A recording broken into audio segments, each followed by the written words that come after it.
Saudara-saudara, pembelaan dari Pak Hasto dan pembelaan kami sudah kita sampaikan. Seperti tadi juga sudah kita sampaikan bahwa seluruh dakwaan dari penuntut umum itu menurut hemat kami tidak terbukti secara sah dan meyakinkan.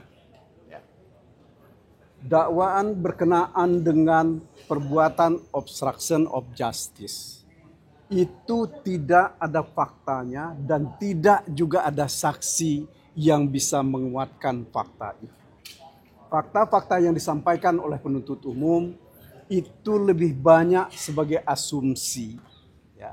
Bahkan asumsi itu dibuat oleh penyelidik dan penyidik. Kehadiran penyelidik dan penyidik di dalam persidangan sebagai saksi dan juga sebagai ahli adalah untuk menyampaikan kebenaran menurut mereka berdasarkan asumsi-asumsi itu.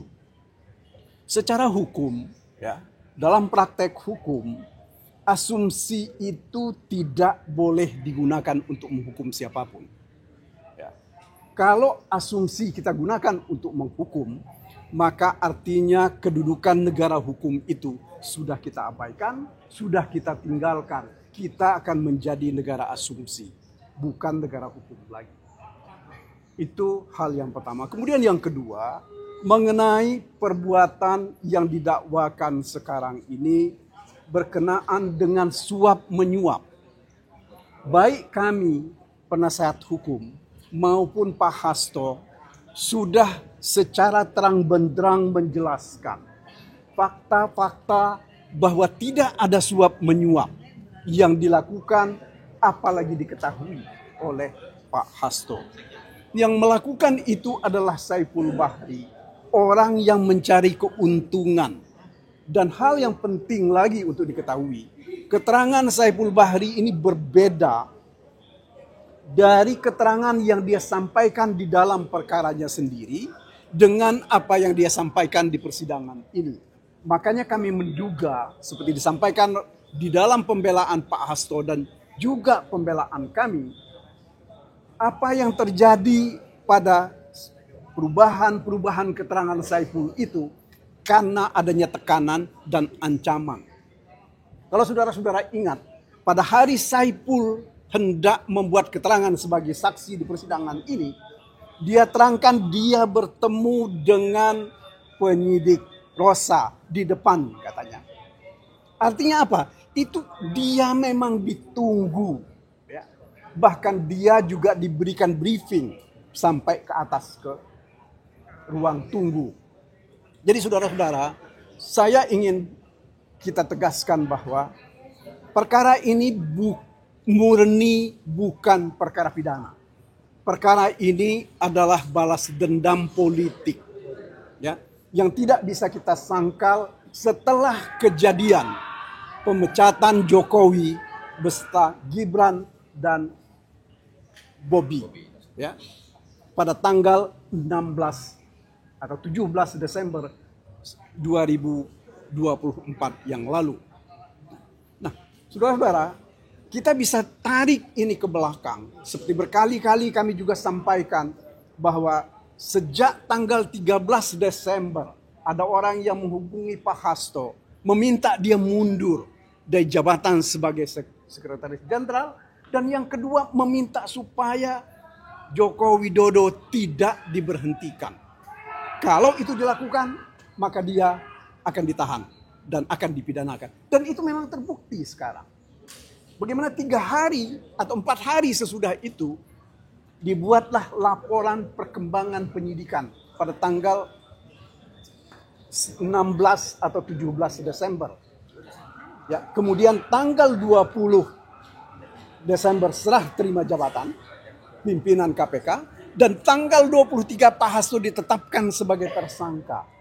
Artinya apa yang saya mau katakan bahwa LPTK yang dibuat oleh penyidik, ya, itu memang disiapkan untuk dieksekusi oleh pejabat KPK yang baru.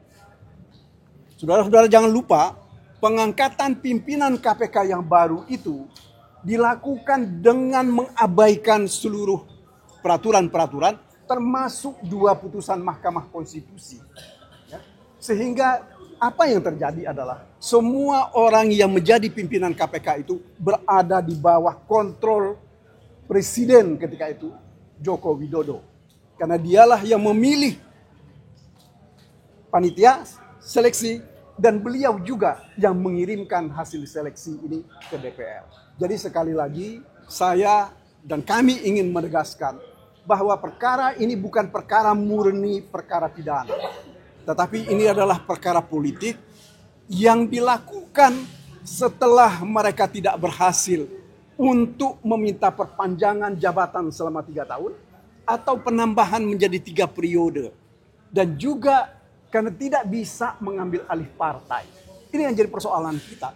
Kalau hal ini kita aminkan, kita diamkan, ya, sementara kehidupan demokrasi kita lebih banyak tergantung dengan partai, tetapi partai dibiarkan diacak-acak oleh orang yang ingin memperpanjang kekuasaan, maka tunggulah saatnya keruntuhan negeri ini. Saya kira itu yang bisa saya sampaikan. Sekali lagi mohon doa dan dukungan kawan-kawan semua agar supaya pintu hati dan pikiran sehat dari majelis hakim dalam memandang perkara ini seperti yang kami minta di dalam pledoi yang kami sampaikan atau juga yang disampaikan oleh Pak Hasto. Saya kira begitu, itu yang bisa saya sampaikan. Terima kasih atas perhatian kawan-kawan semuanya. Replik selanjutnya? Ya, kita kalau replik kan mesti menunggu apa duplik. Ya. Dan itu kan akan dilakukan Senin nanti. Replik mereka kita lihat, kita akan duplik hari Jumat. Jadi sekali lagi kita dengar besok apa yang mereka sampaikan. Apakah mereka akan tetap ngotot bahwa mereka benar, bahwa fakta persidangan semua salah dan harus diabaikan. Seperti keterangannya beberapa saksi yang mereka hadirkan sebenarnya itu adalah saksi-saksi yang memberatkan. Saya kira begitu, terima kasih.